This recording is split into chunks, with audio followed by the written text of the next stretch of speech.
Vacations यानी कि मजे ही मजे। आधे लोगों ने तो अभी से ही प्लानिंग स्टार्ट कर दी होगी कि समर वेकेशन आने वाली है, हम यहाँ जाएंगे, हम वहाँ जाएंगे, ऐसे मजे करेंगे, वैसे मजे करेंगे।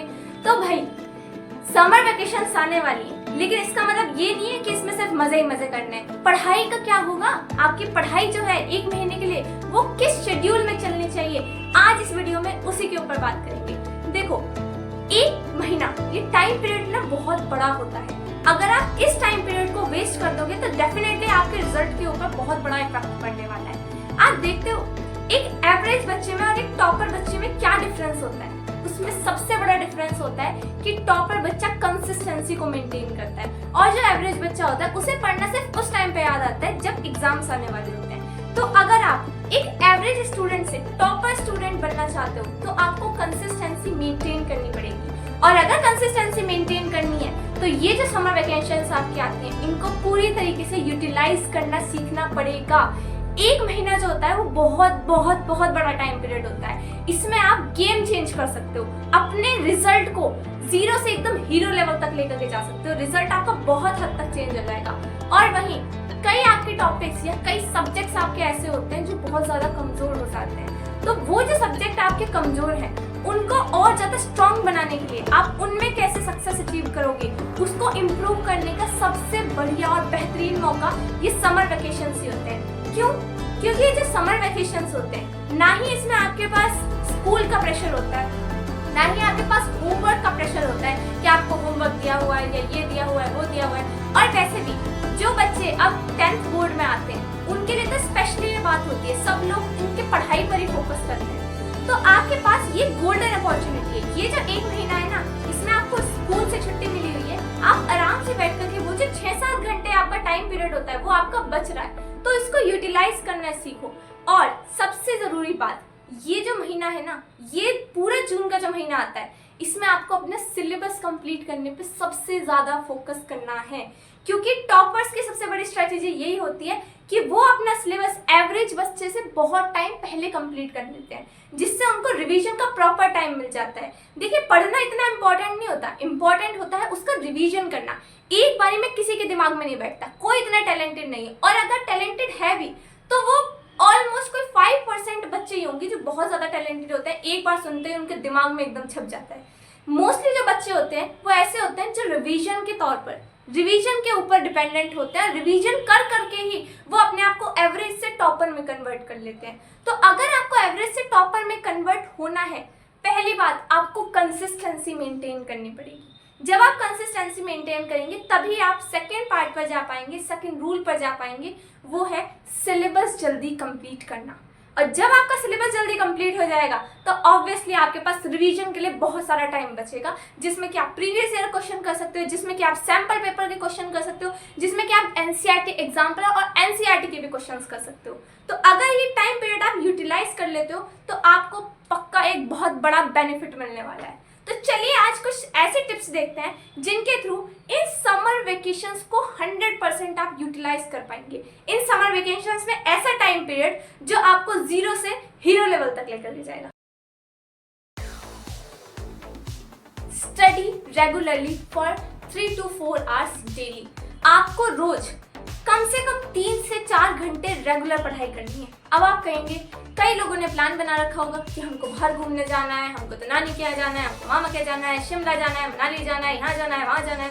तो इस टाइम पीरियड में आप 3 घंटे 4 घंटे की रेगुलर पढ़ाई को कैसे मेंटेन करेंगे? देखिए 3 से 4 घंटे कोई ज्यादा नहीं होता है, आपके पास टोटल 24 घंटे होते हैं। उसमें से अगर आपके 8 घंटे भी हम नींद निकाल दें तब भी आपके पास बहुत प्रॉपर टाइम बचता है कि आप 3 से 4 घंटे तो आप निकाल ही सकते हैं बहुत आराम से। इतना तो आपको निकालना ही पड़ेगा, नहीं तो आप उसी लेवल पर रहेंगे जिस लेवल पर हैं। तो अगर आपको रेगुलरली पढ़ाई करनी है या आपको अच्छा स्कोर करना है तो 3 से 4 घंटे की रेगुलर पढ़ाई जरूरी है। सेकेंड रूल, ये जो टाइम पीरियड है 1 महीने का, मैंने आपसे ये बात कही थी क्या कि ये जो 1 महीना है ना इसमें आप खुद को सबसे ज्यादा इम्प्रूव कर सकते हैं। तो दूसरी बात, सबसे ज्यादा आपको अपने वीक सब्जेक्ट्स पर फोकस करना है। जो आपका वीक सब्जेक्ट्स है, किसी को साइंस अच्छी नहीं लगती होगी, किसी को मैथ्स अच्छी नहीं लगती होगी, किसी को एसएसटी और शायद किसी की हिंदी इंग्लिश जो भी बेकार है आपका, तो जो सब्जेक्ट भी आपका बेकार है उसके ऊपर आपको सबसे ज्यादा फोकस करना है, उसी के ऊपर आपको सबसे ज्यादा टाइम देना है। जब आपकी छुट्टी होगी, जब आप कहीं नहीं जा रहे होंगे, पूरे दिन खाली होंगे, तो उस टाइम पर आप क्या करेंगे, उस सब्जेक्ट को लेकर के बैठेंगे जो सब्जेक्ट आपका सबसे ज्यादा खराब है। उस सब्जेक्ट को इम्प्रूव करने का यही सबसे अच्छा टाइम पीरियड है। नहीं तो बाद में जैसे आपके स्कूल ओपन हो जाते हैं, उसके बाद आपको स्कूल में यही प्रॉब्लम आती है कि आधा टाइम तो हमारे स्कूल में चला जाता है, कंटिन्यूस पढ़ाई हमें करनी है 3-4 घंटे की, तो आधा टाइम उसमें चला जाता है। फिर हम अपना जो वीक सब्जेक्ट है उसको इम्प्रूव कब करेंगे? तो अगर आप उसको इम्प्रूव करना चाहते हैं तो ये टाइम आपके लिए गोल्डन टाइम है, इसको यूटिलाइज करो। अगर इसको यूटिलाइज नहीं करोगे तो जो वीक सब्जेक्ट है वो वीक ही रह जाए। Rule number 3, try to cover maximum syllabus and read NCERT। देखो, जो हमारे टॉपर्स होते हैं ना, वो क्या करते हैं, या जो अच्छे बच्चे होते हैं वो क्या करते हैं, वो अपने सिलेबस को जल्दी कंप्लीट कर लेते हैं। कितनी जल्दी? सितंबर अक्टूबर तक तो लास्ट है, इतने टाइम तक आपका सिलेबस कंप्लीट हो ही जाना चाहिए, क्योंकि उसके बाद आपका रिवीजन का टाइम आता है। अगर आप इतने जल्दी अपने सिलेबस को कंप्लीट कर पा रहे हैं तो मतलब आपके पास रिवीजन का प्रॉपर टाइम होगा, उसके बाद आप आराम से अपने रिवीजन को कर पाएंगे। इसलिए अगर आपको एक अच्छे तरीके से अपनी पढ़ाई को मेंटेन करना है तो इस टाइम पीरियड में कोशिश करिए मैक्सिमम सिलेबस को कवर करने की, ताकि अगर बाद में आपको टाइम कम भी मिले तो भी आपके सिलेबस पे कोई इफेक्ट ना हो। ठीक है, तो आप क्या करेंगे, जल्दी से जल्दी अपने सिलेबस को कंप्लीट करने की कोशिश करिए।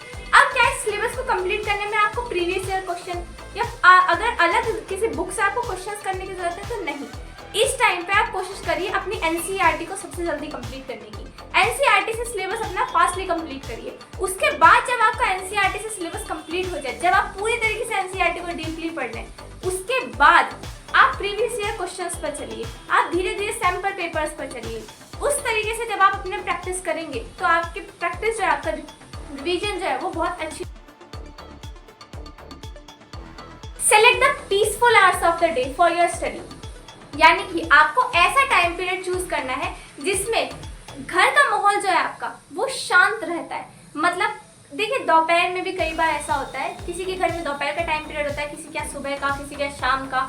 कुछ आवर्स ऐसे जरूर होते हैं जिसमें घर में थोड़ी सी शांति रहती है, जब सब लोग अपना काम में लगे हुए होते हैं और आपको कोई डिस्टर्ब नहीं करेगा। आपको ऐसा टाइम पीरियड चूज करना है अपनी पढ़ाई के लिए। वो टाइम पीरियड चूज नहीं करना है जिसमें सब लोग आपके आसपास रहते हैं, क्योंकि जब लोग आपके पास रहेंगे तो आप पढ़ाई पे फोकस नहीं कर पाओगे। आपके फ्रेंड्स आ जाएंगे तो आप उनके साथ खेलने चले जाओगे या कुछ और चीज हो जाएगी। तो आपको अपने पढ़ाई के लिए ऐसे आवर्स चूज करने हैं जो थोड़े पीसफुल हो, जहाँ पे जो आपका आसपास का जो एनवायरनमेंट है वो थोड़ा सा पीसफुल रहता है, शांत रहता है, आपके आसपास कोई नहीं आएगा उस टाइम पे।